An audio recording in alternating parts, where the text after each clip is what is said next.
Se você pegar a Assembleia de Deus, que se diz pentecostal, com aquele lá, comunidade, aquele a congregação de Atos 1 e 2 no dia de Pentecostes, não tem nada a ver. A começar as línguas do dia de Pentecostes, Atos 1, Atos 2, eram idioma. Como ouvimos esses galileus falarem nossa própria língua em que somos nascidos?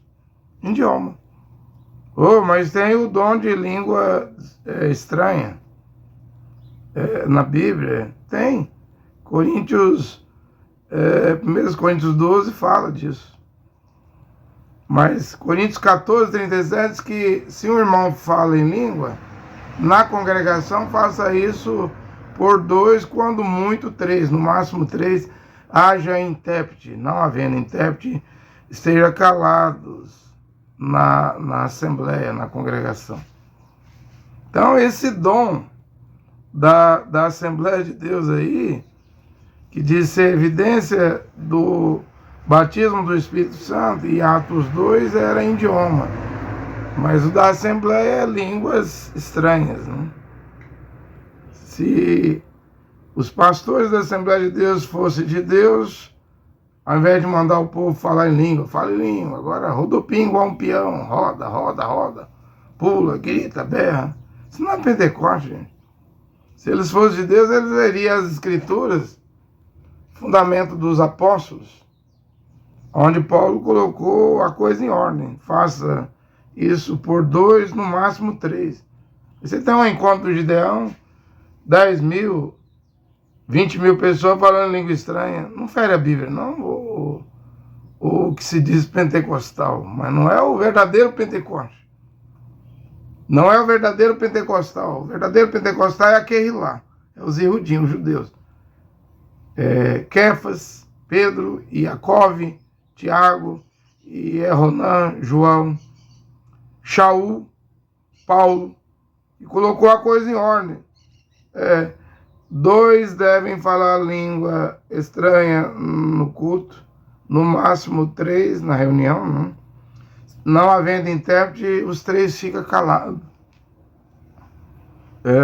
Aí Paulo diz, fale consigo mesmo. Não incomode, não pode fazer barulho. Ou você é contra o dom de línguas estranhas? Não. Só que um dom pode ter 3 fontes. Uma, Deus.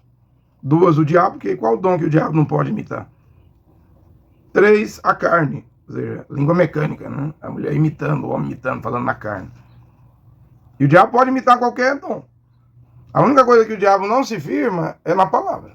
Ele não vem para as Escrituras, ele foge das Escrituras. Veja que Yeshua Mashiach, em Mateus 4, não usou dons, poder, nenhuma grama do seu poder, podendo destruir o diabo, extinguir o diabo, fazer o diabo desaparecer do cosmos, do universo, da Via Láctea, do planeta Terra. Mas ele derrota o diabo com as Escrituras. E olha que o diabo veio com Salmos e Deuteronômio citando, que o diabo conhece a Bíblia, 6 mil anos está na Terra. Conhece a Bíblia melhor do que qualquer teólogo, qualquer pregador. Conhece a Bíblia melhor do que o Eliseu Rodrigues, que pregou na frente do presidente Jair Bolsonaro lá no Gideões. Conhece a Bíblia melhor do que o Gesiel Gomes. Conhece a Bíblia melhor do que o Marcos Feliciano. O diabo sabe que todos esses pregadores estão reprovados, porque a Bíblia diz em Marcos 10, 11, que se um homem divorciar da sua mulher e casar com outra, comete adultério contra a primeira. Eu tenho pregado aqui que um homem, para ser um pregador, ele tem que ter reputação, vida pregressa, vida passada limpa. Se ele cometeu prostituição, adultério, não é lugar dele em cima de um púlpito pregando, porque como que um homem que foi adúltero, prostituto, vai pregar em santo matrimônio, se santo matrimônio é uma mulher virgem, casando com um homem puro, como José, filho de Jacó, que fugiu da cama do adultério? Eu não vejo nenhuma condição de um homem que, mesmo antes de conhecer o Evangelho, foi no cabaré, no motel, prostituiu com A, B, C, D, adulterou, subir num púlpito e pregar, porque, em primeiro lugar, o que fala não é o gogó, é o exemplo. Assim como eu vos dei o exemplo no lava-pés, vós deveis lavar os pés uns dos outros. Mas Paulo não estava lá. Por isso que Paulo, em Coríntios 11, não inclui o lava-pé na Santa Ceia, né? Eu vou ler daqui a pouquinho esse texto. Então ele não estava lá. Mas esses homens, Matitiel, Mateus, Marcos, Kefas, Pedro, Ioanã, João, estou citando aqui o nome verdadeiro e o nome falso, né?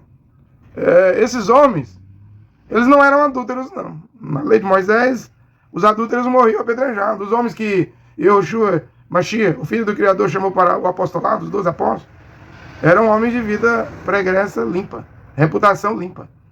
Não eram adúlteros, mas hoje as igrejas são fábricas de fazer crentes, né? Evangélicos, protestantes, fábrica de fazer pentecostais, fábrica de fazer deuteropentecostais e não pentecostais, mas o objetivo das igrejas em fazer essa crentarada toda é colher dízimo, é fábrica mesmo de fazer dizimista, batista, preteriana, luterana, a episcopal, a congregacional, a metodista, não cresce como a universal, como a Assembleia de Deus, mas tem sua fabriqueta de fazer dizimista.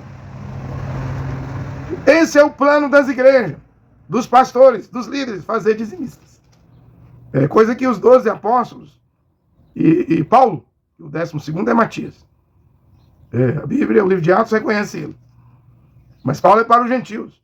Não implanta dízimos.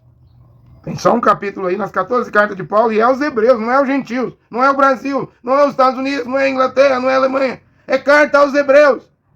Paulo está tentando ganhar hebreus. Está mostrando o Novo Testamento aos hebreus, a nova aliança aos hebreus. Aí conta lá a história lá de Abraão e Melquisedeque. O dízimo que ele pagou, né?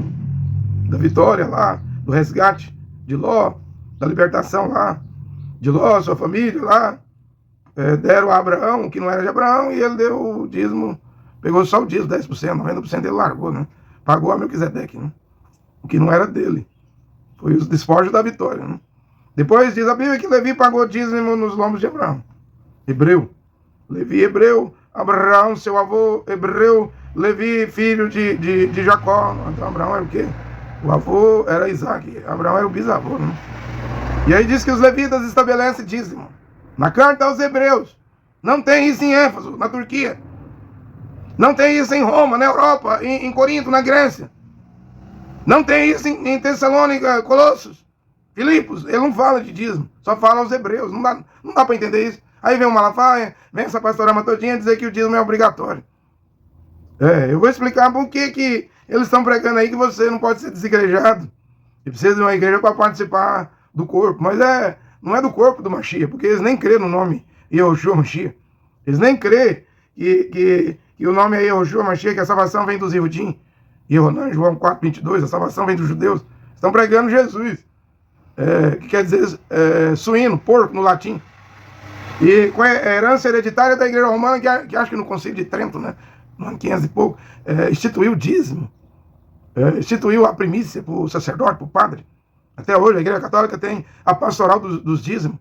Isso não é bíblico para as nações, para os gentios, para os povos. Paulo, da tribo de Benjamim, ele não podia tocar em dízimo. E os levitas não são gentios. Esse negócio de pastor bater no peito, eu sou um sacerdote comarão. Eu sou sacerdote.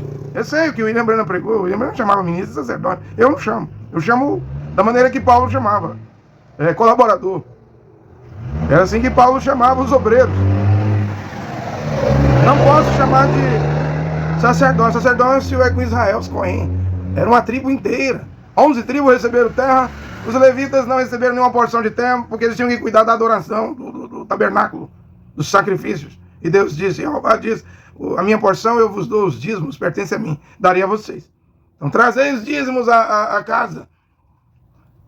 A casa, lá o templo, para ver mantimento. Mas não tem templo hoje, e ninguém em Israel sabe quem é Cohen, quem é levita. Fica até difícil pagar dízimo em Israel, porque não há o sacerdócio lá hoje. Isso aqui que se chama de sacerdote, vamos batendo no peito, fui chamado comarão, não foi nada, mentira. Você abriu uma empresa chamada Assembleia de Deus, você abriu uma microempresa chamada Deus e Amor, você abriu uma pequena empresa, essas igrejinhas pequenas, ou uma multi-empresa milionária, batista, luterana, videira, renascer, sara nossa terra. Você abriu uma empresa, aí você fica mistificando as coisas, e mentindo, dizendo que é sacerdote, sendo que Paulo não chama ninguém de sacerdote aí, nem Timóteo, nem Demas, nem Carpo, nem Epafrodito. Ele não chama, nem Lucas, nem os apóstolos ele chamava, nem Kefas, nem Apolo. Ele chamava de sacerdote. Não tem sacerdote aqui nas nações.